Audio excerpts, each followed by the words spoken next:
आपत्कालीन मार्ग, emergency exits, गुप्त दरवाजे आणि चोर वाटा, संकट काळातील एक्झिट स्ट्रॅटेजी. जर तुमचा प्लान ए फसला तर तुमच्याकडे बाहेर पडण्याचा सुरक्षित मार्ग आहे का?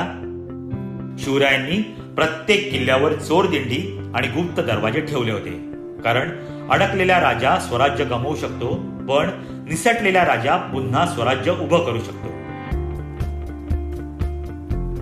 पन्हाळगड असो वा प्रतापगड, शत्रूने वेढा घातला तरी महाराजांकडे बाहेर पडण्यासाठी गुप्त मार्ग तयार असायचे. हे मार्ग केवळ पळून जाण्यासाठी नव्हते, तर मोक्याच्या क्षणी शत्रूच्या पाठीमागे जाऊन हल्ला करण्यासाठी किंवा सुरक्षित स्थळी पोहोचण्यासाठी होते. हीच होती स्वराज्याची बॅकअप सिस्टम. बिझनेसमध्ये याला एक्झिट स्ट्रॅटेजी किंवा कंटिजन्सी प्लॅनिंग म्हणतात. नवीन प्रोजेक्ट सुरू करताना जर हे काम नाही झालं तर काय, याचा विचार आधी करा. गुंतवणूक करताना किंवा करार करताना नेहमी बाहेर पडण्याचा कायदेशीर आणि सुरक्षित मार्ग, इमर्जन्सी एक्झिट राखून ठेवा. मॅनेजमेंट लेसन: हुशार उद्योजक तोच जो संकटात अडकण्यापूर्वीच बाहेर पडण्याचे मार्ग शोधून ठेवतो.